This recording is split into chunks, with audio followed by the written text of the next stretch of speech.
Your brain is wired to want things 10 times more than you actually enjoy them. This dopamine surge is why you stay stuck in cycles that never satisfy you. Today, we stop fighting your biology. It's time to hack the craving and make your toughest habits feel like your greatest rewards. Chapter 5. Making Cravings More Attractive. Cravings are the brain's way of signifying that something is missing inside. Your habits are the time-tested strategies used to create shifts in your physical or emotional state to fill the void.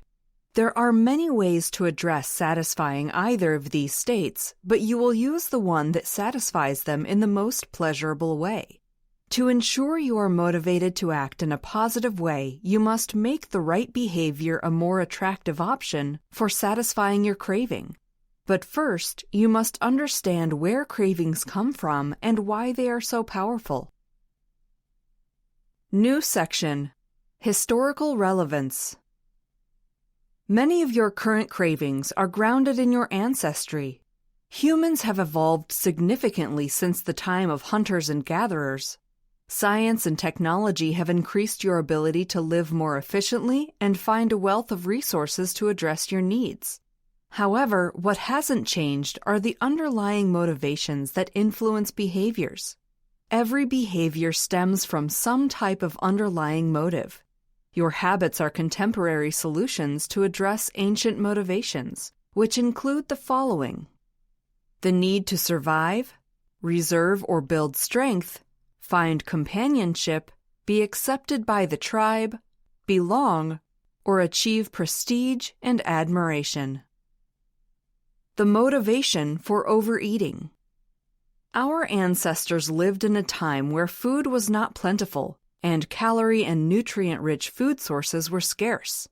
The practical strategy was to find whatever food they could forage and eat as much as possible to survive.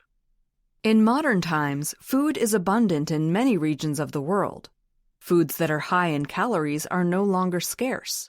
We no longer have to gorge ourselves to survive, and we have the added benefit of knowing that high-calorie foods are not good for us. Still, because of this ingrained motivation, we crave unhealthy foods and consume them in mass quantities. Businesses monopolize on these ancient motivations to sell more products or make more money. For example, the food industry capitalizes on your motivation to survive by making food more attractive and habit-forming. Natural, unprocessed food varies little from bite to bite. When the novelty of the sensation these foods provide wears off, the brain becomes bored and determines the body is full. Processed food can be manipulated to ensure that boredom is never reached. Chemicals enhance flavors and textures, creating dynamic combinations that are pleasing to the mouth and make each bite pleasurable, which excites the brain and keeps you eating. Other examples include how social media platforms like Facebook and Twitter capitalize on your inherent need for community and recognition, and dating apps capitalize on your need for companionship. You are always looking for ways to satiate these inherent motivations, and the more attractive and stimulating the experience is, the more you will crave it. New section: Scientific Relevance. All habits create a dopamine spike in the brain. Dopamine is a brain chemical produced when you anticipate pleasure and creates the sensation of desire. Dopamine is also released when you experience pleasure. These two experiences can be considered as wanting versus liking. The anticipation of pleasure, the process of wanting, is triggered when the brain notices a cue and perceives a reward. At this moment, dopamine spikes and motivates you to act. A similar thing happens when you receive a reward. When something happens that is pleasurable, the act of liking, dopamine spikes to indicate your satisfaction. The only difference is that the system involved in both wanting and liking is wired to be 10 times stronger for wanting.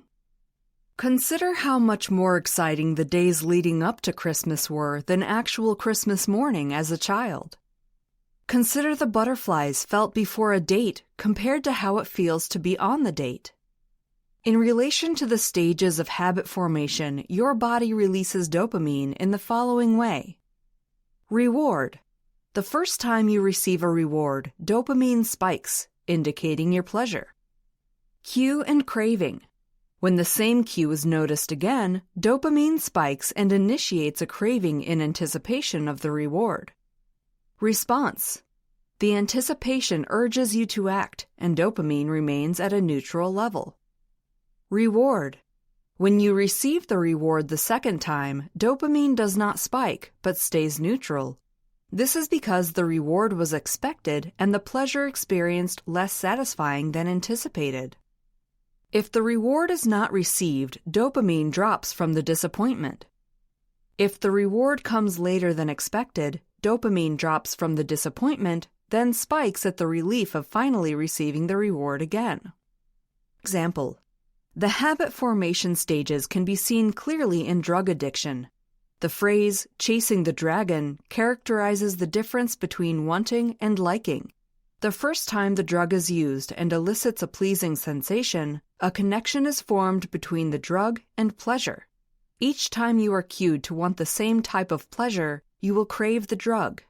Dopamine spikes in anticipation of the same high as before, but because anticipation now overrides actual pleasure, the result will be less than before.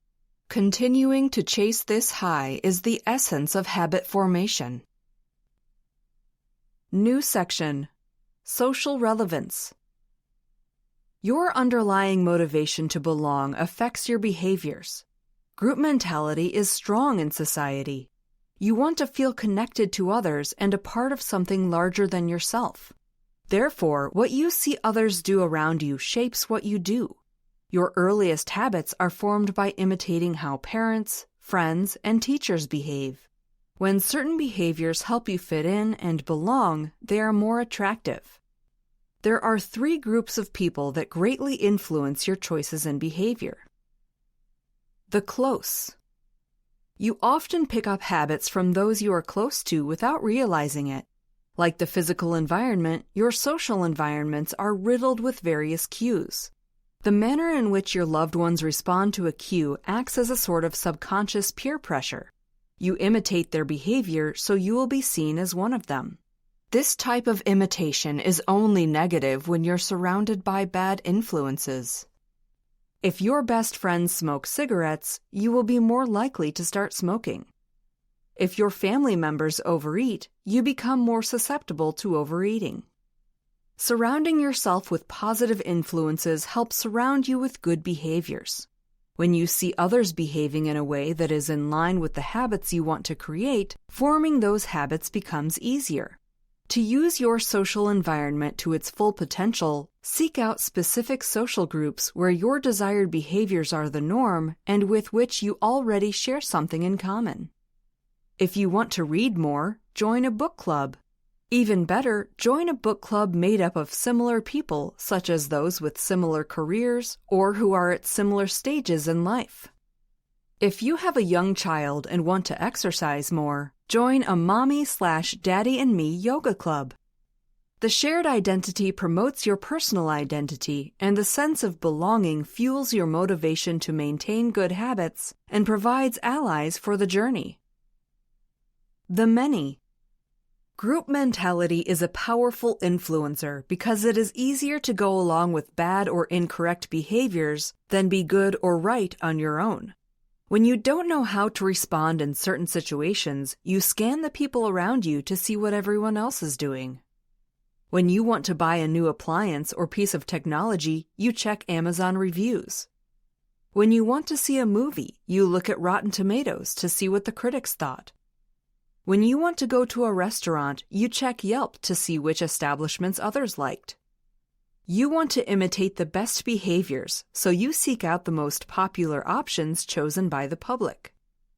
Your natural instinct is to get along with others, but when the actions of the group cause you to disregard your own feelings or behaviors that fit your desired identity, this influence becomes negative. Following a different path than the group is unattractive. But with effort, you can learn to stick to your guns and seek out groups who support your identity. The powerful. Your underlying motivation to gain status and admiration for who you are causes you to imitate the behaviors of successful people.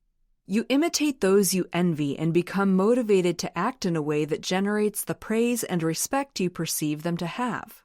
You believe doing what powerful people do will garner the same results in your life. You also avoid behaviors that may reduce your status in society. The reward you seek is acknowledgement for who you are and what you do, and you will continue to bounce between behaviors until you find the right one that works. Find the right role models with positive attributes and actions to help motivate you to form good habits. New section: How to make the right behaviors attractive. There are many different ways to address the underlying motivations of behavior, and your current methods may not be the best ones. The habits you have now are merely the behaviors the brain latched onto because of dopamine stimulation when rewards were experienced. To make behaviors more attractive and create new cravings, you can manipulate your thoughts and actions. Supernormal stimuli and temptation bundling. The more attractive and stimulating an experience, the more you will crave it. Unfortunately, many healthy new habits, like exercising or eating more vegetables, don't trigger strong cravings. The solution to this is to bundle the new habit with something you already want. This is called temptation bundling. Temptation bundling creates a supernormal stimuli, a heightened version of reality that elicits stronger than normal responses. For example, an engineer loved binge-watching Netflix but also knew he should get more exercise. He used his knowledge to manipulate the functions of a stationary bike and the Netflix app. In order to watch Netflix, he had to ride the bike and keep a certain pace. If the pace decreased, the streaming stopped.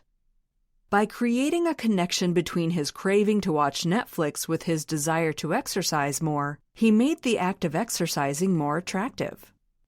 Temptation bundling can also be used with habit stacking. The formula is as follows.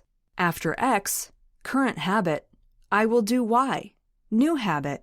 After I do Y, I get to do Z, craved habit. You've already stacked your need to exercise more on top of your current habit of eating lunch. But you also want to play video games. Your formula changes from, after I finish lunch, I will walk around the block for 20 minutes, to, after I finish lunch, I will walk around the block for 20 minutes. After I walk around the block for 20 minutes, I get to play video games for 30 minutes. If playing video games becomes the reward for walking, you've created a supernormal stimulus by making exercise more rewarding. You'll begin to crave the walk so you can claim your reward afterward. If the habit you stacked previously is something you're passionate about, you can bundle another needed habit in between the two previous habits. You were successful in starting the habit of drawing more because you stacked it on top of washing dishes, but you also have bills to pay. Your formula changes from, after I wash the dishes, I will draw for an hour, to, after I wash the dishes, I will pay the bills.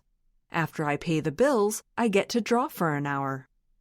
Through temptation bundling, you create a heightened version of your desired habit to elicit a stronger desire. Over time, you will look forward to performing the needed habit because it means you get to do the desired activity next. Signal switching. When you experience positive feelings about something or someone, that thing or person becomes more attractive. Since cravings are nothing more than a signal to change part of your physical or emotional state, you can switch the signal by connecting behaviors to positive feelings. If behaviors create positive feelings, they become more attractive. 1. A shift in paradigm is one way to generate more positive feelings. Think about your to-do list. The items on it likely feel like burdens or things you have to do. Change the title of the list to Get to Do List, and the burden of performing these acts now feels like an opportunity and a privilege. I have to pick up my child from school becomes I get to pick up my child from school. This small shift helps you recognize your fortune in having the freedom to be there for your child in this way. I have to shop for groceries becomes I get to shop for groceries. This different way of thinking about it highlights your fortunate position in being able to afford groceries and having the time to shop. 2. Redefining habits to highlight their advantages rather than disadvantages also creates more positive feelings. Exercise is typically thought of as strenuous and exhausting, but you could also think of it as strengthening and enhancing. I need to exercise becomes time to build muscle and endurance. Saving money is often experienced as a sacrifice, but you could experience it as an act of liberation. Living frugally now helps you live more comfortably in the future. Meditation can leave you feeling the opposite of calm if you struggle to keep your mind clear. Instead of feeling frustrated with the intruding thoughts, see them as an opportunity to continue practicing and improving your ability to focus. Nerves can cause anxiety and an increased heart rate, which can feel stifling and hinder your behavior. Rather than experiencing nerves negatively, experience them as excitement and boosting your adrenaline. 3. Motivational rituals can also become cues to trigger positive feelings. If you listen to the same song every time you are intimate with your partner, after a while, that song will elicit feelings of intimacy and trigger you to act. Using the same warm-up regimen before athletic competitions will put you in the right frame of mind to compete. If scratching your dog behind the ears calms you down, attach other behaviors to the act to help you create that sensation at other times. For instance, take 2 deep breaths and smile before you pet your dog. In the future, when you want to feel calm, you can take 2 deep breaths and smile to trigger the brain to respond with calming feelings. Creating more positive feelings for your habits will not happen overnight. Determine which strategy will work best and stick to it. Small changes require time to fully engage with the mind and become automatic cravings for the appropriate actions. To build habits that last, you must make them irresistible. By bundling your desires and choosing your social circle wisely, you turn every craving into a powerful force for personal growth. But even the strongest craving fails if the work feels too hard. In the next chapter, we master the path of least resistance and reveal how to make your best habits the easiest choice you have.